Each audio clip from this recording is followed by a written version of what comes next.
将欲取之，必先予之。统领全军，即刻赶赴大江。国师，大军后方突然出现了许多带旗子的人，圣教就是悬在国师头上的一柄利剑。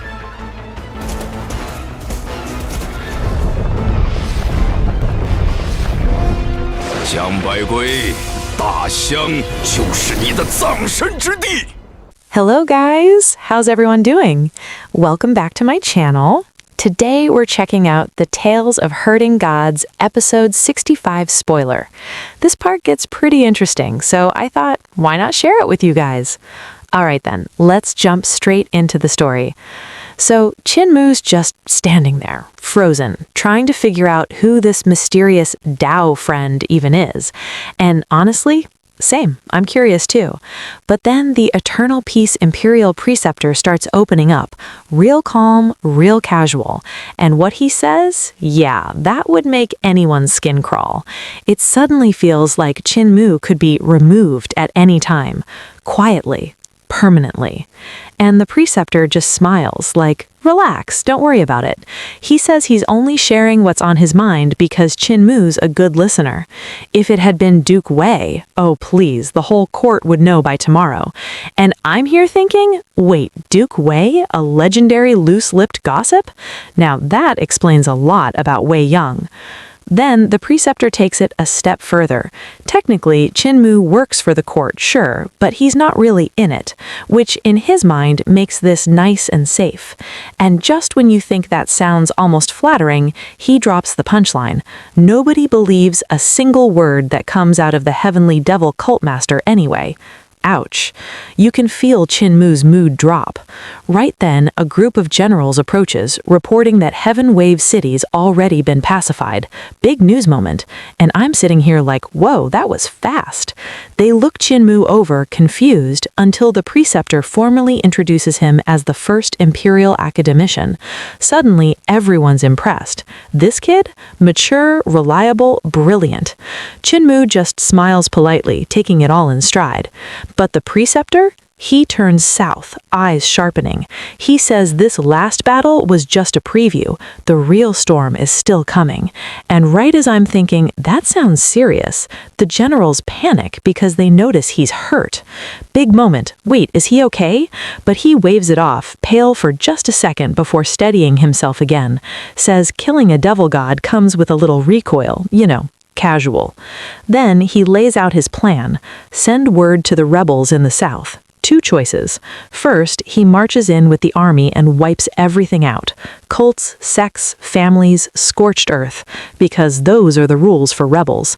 And there's this chilling calm in his voice that makes you believe he means every word.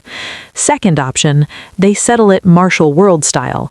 Draw the lines, meet in the field, fight it out, winner lives, loser doesn't. Simple, brutal, honest.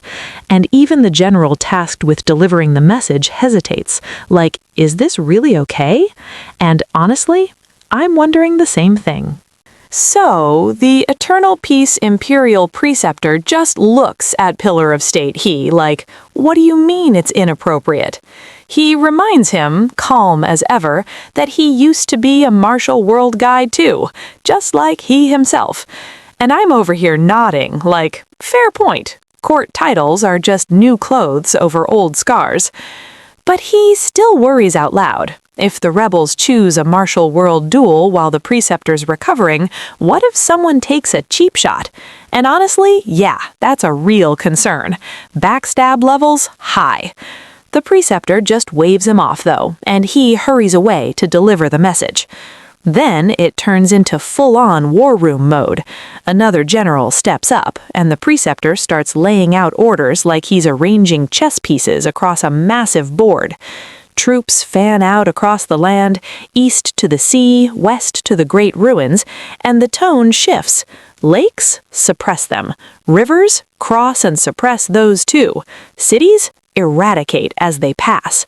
Push south. No pause, no mercy. And I'm sitting here thinking, wow, this is pressure on purpose. Each commander takes their assignment, voices firm. Duke Wei gets the big one, lead the charge straight toward Daishang, with 2 grand generals sweeping the cities on either flank. Another army surges toward Daiyu. It's a whole tidal wave forming. And then Duke Wei, this guy, just grins and asks, "So, what about you?" And the preceptor smiles like it's nothing. He'll follow behind, recover, wait for the rebels' answer. Real calm, real dangerous. But Duke Wei, he's got zero filter. He starts yelling about injuries, doctors, and somehow we end up on a story about his wife sneaking off to Flower Alley, and not for the reason he thought. Big, awkward moment. Oh, wow, even the preceptor coughs like, "Okay, that's enough sharing, time to march." Before he leaves, Duke Wei points at Qin Mu, calling him out as the little divine physician, and tells him to fix the preceptor's eternally serious face. Then he casually admits he followed his own wife because he thought she might be, into girls. And he was kind of nervous and kind of excited. And I'm just, what do you even say to that? Qin Mu freezes, gives a tiny wave, same energy as when you pretend you didn't hear something insane. The preceptor sighs, like he's been through this too many times, and mutters that the Wei family men all talk like they could swallow cows. Honestly, I believe him. Qin Mu tries to bow out politely. Time to part ways. But the preceptor shuts that down immediately. Why leave? You're still treating me. Of course you're coming south. And Qin Mu's standing there like, please don't do this. He mentions the injured scholars he left behind, the real responsibilities he has. But the preceptor's expression darkens. Not a suggestion anymore. He'll help find them. Just give him names. And that's when it really hits. All these armies aren't just marching, they're forcing the rebels into a corner. 2 choices? Not really. They either face him or get crushed. And if Qin Mu goes along for the ride, he becomes part of that target. He's strong, sure, but 5 elements realm against sect-crushing forces? Yeah, that's not a fight anyone sane wants to be in. So Hulinger is over there running the world's cutest and deadliest pharmacy counter, calmly reminding everyone that each bottle costs 10,000 Great Abundance coins. 10,000. And if you can't pay, no worries. IOUs are accepted. Very convenient and terrifying. Monk Yun Kuei just about collapses on the spot. He's whispering like the universe personally robbed him, saying ever since Qin Mu showed up at Imperial College, he's been broke, completely cleaned out. And honestly, I believe him. He even tries pleading with Sister Fox for mercy. It's both tragic and a little funny. Qin Mu steps in, though, trying not to laugh. He reminds Linger that he's the one who dragged everyone out here for experience, so yeah, he should be responsible for their medical bills. Plus, he's got that divine physician reputation to protect. Doctors are supposed to heal like they're caring for family, and charging his own team right now? Bad look. Real bad. Yu Qinghong was this close to asking for a second bottle, backup plan, you know? But after hearing that, she just keeps quiet. You can almost see the thought pass across her face. So he does charge people. Petty guy. Meanwhile, Si Yun Shang grabs a bottle too. She and Yu Qinghong disappear into the trees to patch themselves up privately.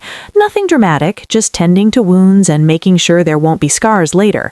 And while they're working, the conversation drifts into that casual, gentle teasing you only really get between friends.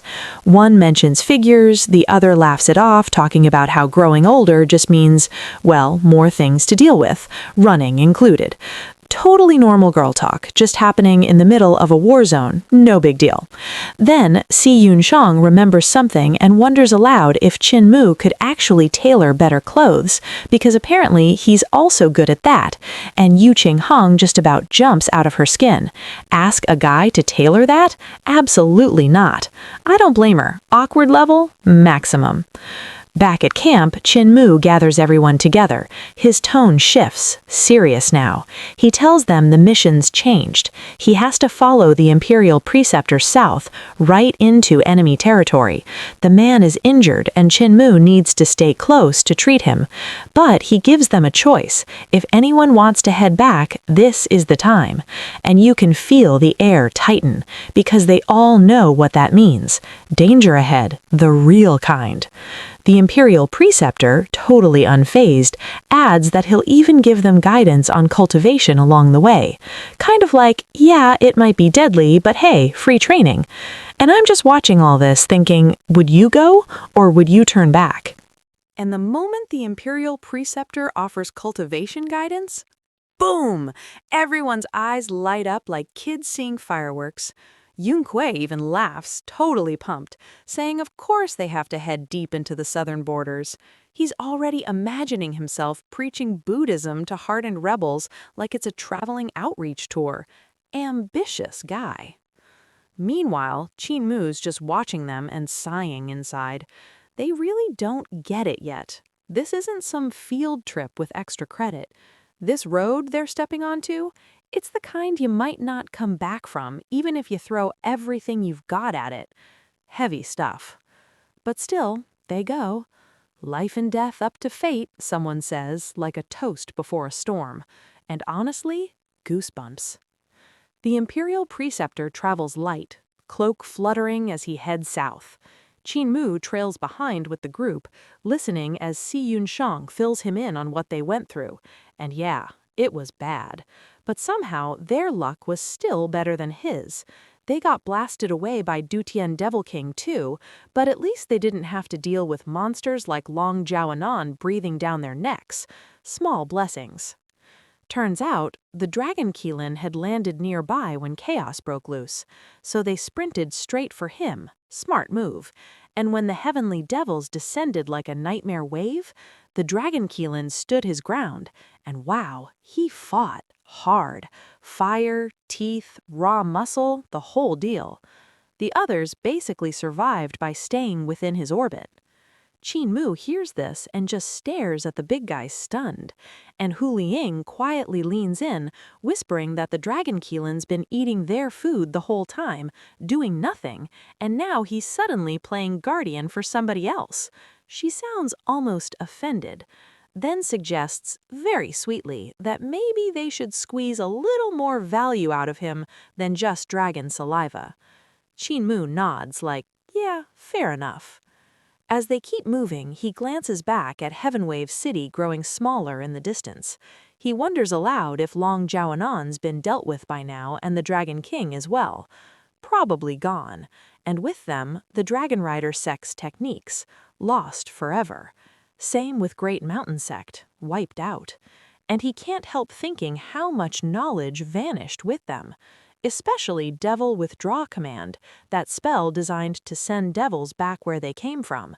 If only someone powerful enough had used it, Dutian Devil King might have actually been banished.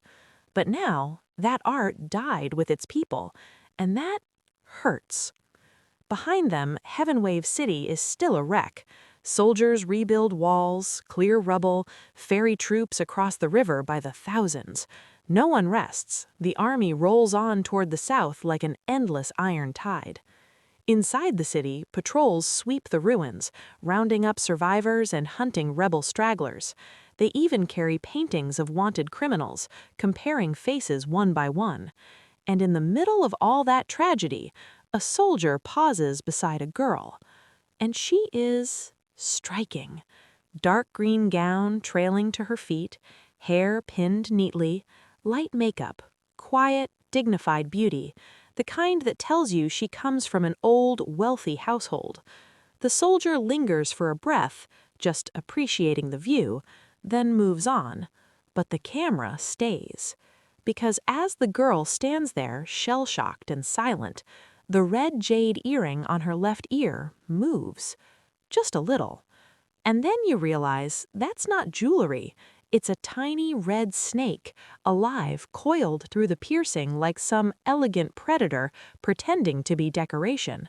And right then, you just know, If Qin Mu were here, he'd raise the alarm immediately. Qin Mu had seen Long Jiaonan's real face once. No disguises, no rouge, no graceful poise. Just raw flesh and scales peeling away as she shed her skin. And seeing her now, back in her flawless young lady form, you'd never guess it was the same person. It's almost unsettling, like watching an actor step back into character, only the audience knows the truth. Meanwhile, the city is still in mourning mode. Soldiers are gathering bodies, stacking them onto carts, rolling them out toward the burial mounds beyond the walls. And behind them trails Long Jiaonan, eyes red, voice trembling, as she asks whether her father's body is among the dead. Soft, broken, completely harmless. Or so it seems. The soldiers, tired and numb from death, tell her honestly, there are too many corpses to tell. Maybe check the burial pits outside. She thanks them, so polite, and follows along. And when they reach the mounds, wow, it's grim. Huge pits dug into the earth, deep and wide, packed with thousands of fallen bodies. More pits beyond that. Carts roll up in turns, dumping the dead like unwanted cargo. The smell alone must be unbearable. Then Long Jiaonan suddenly calls out across the graves, voice cracking with emotion. "Father, if you can hear me, answer!" Over and over, and the soldiers just glance at each other like, yeah, grief finally broke her. But then a faint response rises from one of the pits. "I'm here." Oh, whoa. Everyone freezes. The officer snaps to attention, on guard, because dead men don't talk. Long Jiaonan, though, she just smiles quietly and whispers, "Xiao Hong." And that little red earring of hers drops to the ground, stretching, swelling, transforming into a gigantic serpent in the blink of an eye.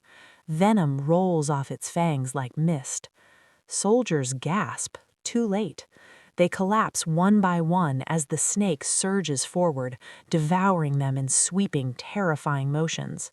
It's chaos, and she simply walks past it, calm as ever, down into the pit, tossing bodies aside until she finds him.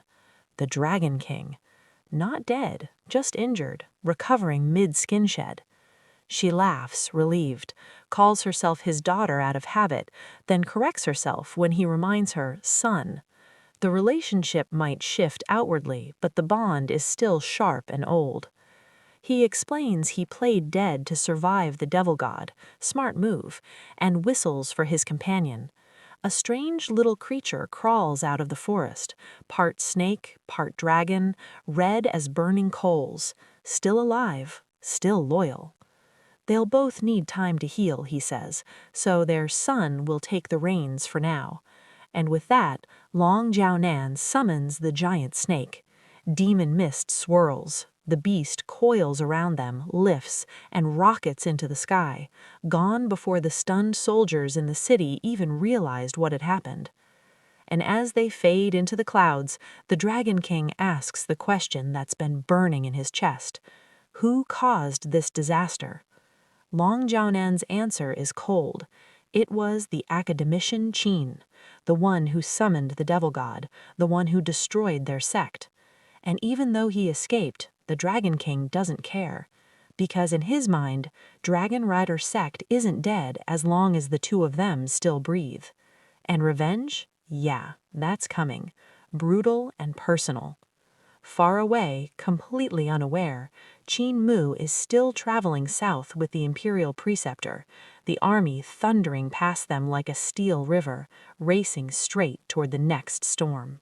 They keep moving south at this calm, steady pace, army thunder ahead, wilderness stretching out around them, and Qin Mu finally decides this is the moment. He glances over and politely asks the Imperial Preceptor a question. Starts with a compliment first, real respectful. And the Preceptor just stops him right there, surprised, like, hold on, when did you get so good at flattery? Qin Mu blinks, totally serious. Wait, that was flattery? Everyone else nods hard. Even Siyu Song is like, oh yeah, absolutely. Qin Mu mutters that he learned that tone from his elder, a smiling cripple who spoke gently but acted not so gently. Then he shifts gears and finally asks the real question: why does Five Elements realm feel weak?